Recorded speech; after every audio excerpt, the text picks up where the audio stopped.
लाल की जय। भगवान विष्णु ऋषियों से कहने लगे कि हे ऋषि मुनियों, फाल्गुन शुक्ल पक्ष की यदि एकादशी में पुष्य नाम का यदि नक्षत्र पड़ जाता है और पुष्य नाम के नक्षत्र के साथ साथ यदि द्वादशी तिथि प्रारंभ हो जाती है तो वह तिथि जो है परम पुण्य को देने वाली है और ये बड़े से बड़े जो पाप हैं उन पापों का यह नाश करने वाली होती है। सो हे ब्राह्मणों, उसमें जो विशेष मनुष्य का कर्तव्य है उस कर्तव्य का आप श्रवण कीजिए कि उस तिथि में मनुष्य को कौन सा विशेष कर्म जो है करना चाहिए। सो हे ऋषि मुनियों, फाल्गुन शुक्ल पक्ष की जो एकादशी होती है इस एकादशी को आंवला एकादशी के नाम से जो है जाना जाता है। आंवले के एकादशी में आंवले के वृक्ष के पास जा करके और वहां पर जो व्यक्ति रात्रि जागरण कर लेता है तो इससे मनुष्य के जो है जन्म जन्मांतर के समस्त पाप जो है नष्ट हो जाते हैं। यानी कि 1000 गोदान का फल जो है उस मनुष्य को प्राप्त हो जाता है। पद्म पुराण के अनुसार आंवले एकादशी का व्रत करने वाले मनुष्य को समस्त तीर्थों के स्नान का फल जो है प्राप्त हो जाता है और सभी यज्ञों के बराबर फल देने वाली आंवले एकादशी का व्रत है। इसके व्रत को करने वाला मनुष्य मोक्ष को प्राप्त करता है और शरीर को त्यागने के बाद भगवान के परम धाम को प्राप्त हो जाता है।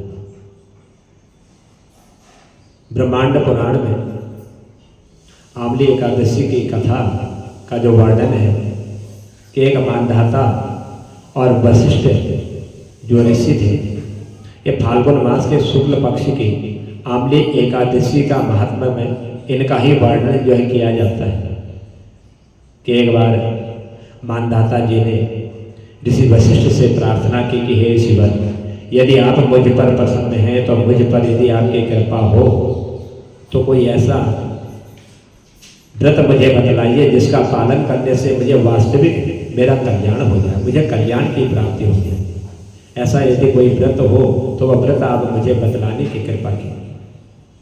और इसके उत्तर में वशिष्ठ जी बड़े प्रसन्न हुए और प्रसन्न चित्त होकर के कहा कि हे राजा, मैं आपको शास्त्र के अनुसार एक गोपनीय व्रत है वह व्रत मैं तुम्हें बतलाता हूँ।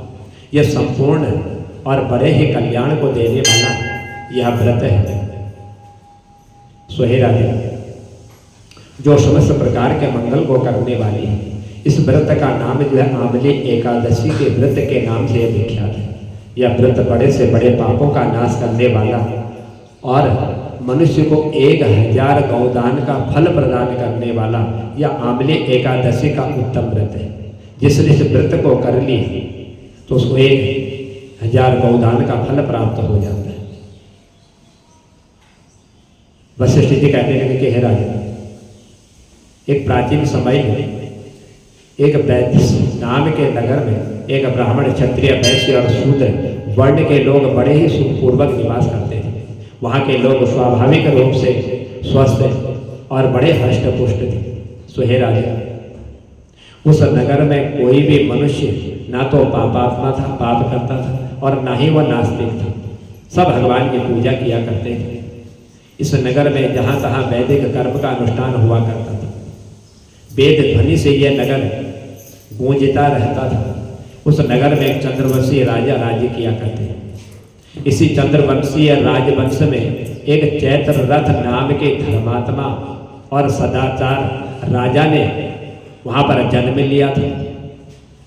सो हे राजा, यह राजा बड़ा पराक्रमी था, बड़ा शूरवीर था और धनवान और बड़ा भाग्यवान भी था। शास्त्र का इसको ज्ञान था। इस राजा के राज्य में प्रजा को बड़ा ही सुख प्राप्त हुआ करता था। सारा वातावरण ही अनुकूल था। यहाँ की सारी प्रजा विष्णु भगवान के भक्ति में परायण रहा करती थी। सभी लोग एकादशी का व्रत करते थे। इस राज्य में कोई भी दरिद्र और कोई भी जो है गरीब नहीं रहा करता था।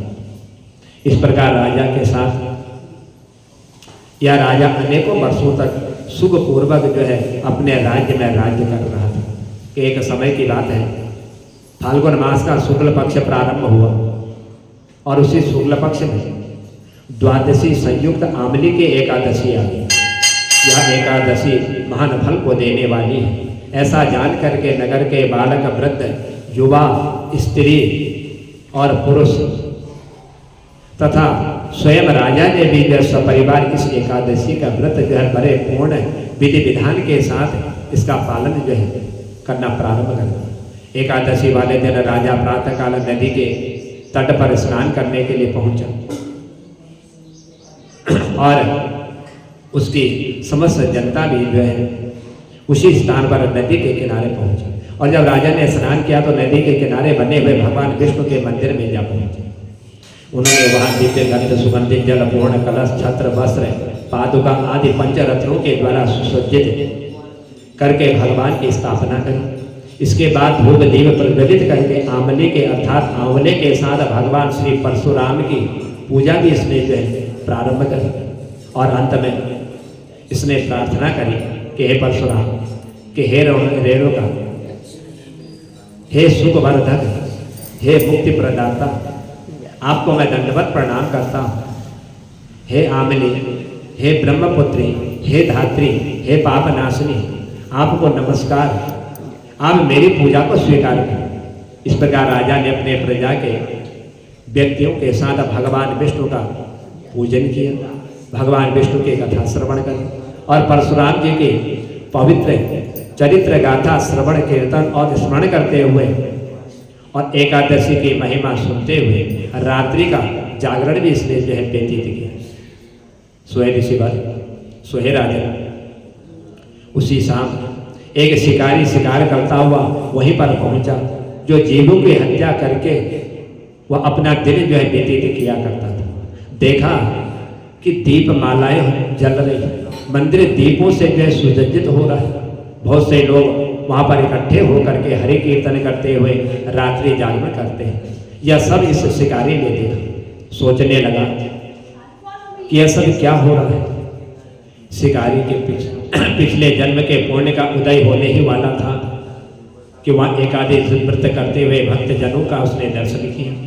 कलश के ऊपर विराजमान भगवान दामोदर जी का उसने दर्शन किया और वहाँ बैठ करके भगवान श्री हरि की चरित्र गाथा श्रवण करने लगे। भूखा प्यासा होने पर भी एकाग्र मन से एकादशी व्रत के महात्म की कथा और भगवान श्री हरि की महिमा श्रवण करते हुए उसने भी रात्रि जागरण किया। प्रातःकाल का समय होने पर वह राजा अपनी प्रजा के साथ अपने नगर को चला गया और शिकारी भी अपने घर वापस आ गया। और समय पर उसने भोजन भी प्रारंभ कर लिया। उस समय व्यतीत हुआ कि जब उस शिकारी की मृत्यु हो गई तो अनायास एकादशी व्रत पालन करने और एकादशी तिथि में रात्रि जागरण करने के प्रभाव से उस शिकारी के दूसरे जन्म के विशाल धन संपदा, सेना, समस्त हाथी घोड़े रथों से पूर्ण जयंती नाम की नगरी में विदुरथ नामक राजा के यहाँ पुत्र के रूप में इसने जन्म लिया। यह सूर्य के समान पराक्रमी, पृथ्वी के समान क्षमाशील, धर्मनिष्ठ, सत्यनिष्ठ एवं अनेकों सद्गुणों से युक्त होकर के भगवान विष्णु की भक्ति में हमेशा यह जो है तत्पर रहा करता था।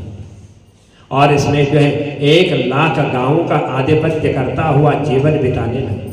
यह बड़ा दानी था, दान पुण्य बहुत किया करता था। इस जन्म में इसका नाम जो है वसुरथ पड़ गया।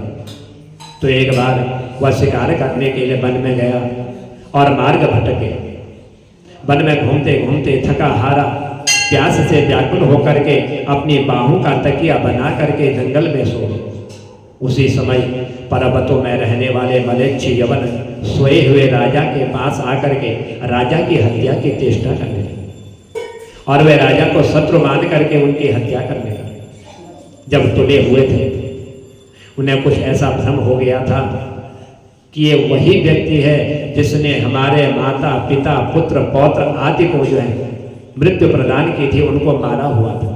और इसी के कारण हम जो है जंगल में आज तक जो है भ्रमण कर रहे हैं उस हत्यारे को ढूंढने के लिए किंतु आश्चर्य की बात है कि उन लोगों द्वारा फेंके हुए अस्त्र शस्त्र राजा को न लग करके उसके समीप जो इधर उधर गिर जाया करते थे, लेकिन उनके अस्त्रों से राजा को एक खरोंच तक नहीं आई।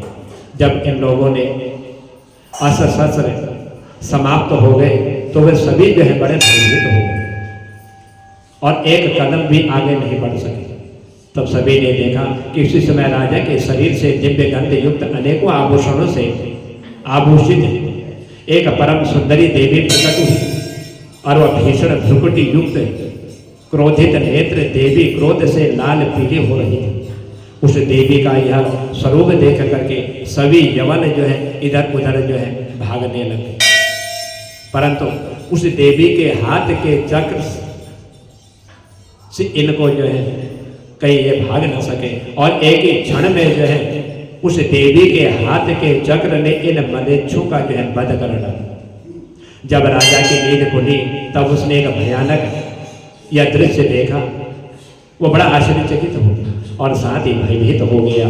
उस भीषण आकार वाले मलेच्छों को मरा देख करके राजा बड़े आश्चर्य के साथ सोचने लगा कि मेरे इन शत्रुओं को मारने वाला और मेरी रक्षा करने वाला कौन है? यहाँ मेरा ऐसा कौन हितैषी है, ऐसा मेरा कौन सा यहाँ पर मित्र है इस वन में जिसने इसके द्वारा मेरी जो है रक्षा की हुई है? जो भी हो, मैं इसके इस महान कार्य के लिए उनका बहुत बहुत जो है धन्यवाद करता हूँ। उसी समय आकाशवाणी हुई कि भगवान के सब को छोड़ करके भला शरणागत की रक्षा करने वाला और कौन हो सकता है? अतः शरणागत रक्षक शरणागत पालक श्री हरि ने ही तुम्हारी रक्षा की हुई है। राजा उस आकाशवाणी को सुन करके प्रसन्न हुआ और साथ ही भगवान श्री हरि के चरणों में अति कृतज्ञ होकर के भगवान का भजन करने लगे। अपने राज्य में जब यह राजा वापस पहुंचा और वापस पहुंच करके आज इसलिए अपने राज्य में जो है निष्कंटक राज्य यह करने लगा, प्रजा का पालन करने लगा। वशिष्ठ जी कहते कि हे राजन, जो मनुष्य इस आमली एकादशी का व्रत और इस आमली एकादशी का जो पालन कर लेता है, इसकी जो कथा श्रवण कर लेता है, इसी राजा की तरह जो है उसको भी पुण्य फल प्राप्त हो जाता है और वह अपने शरीर को त्याग करके अंत में भगवान के सुंदर वैकुंठ धाम यानी कि मोक्ष धाम में जाने का जो है मार्ग भी सुलभ कर लेता है।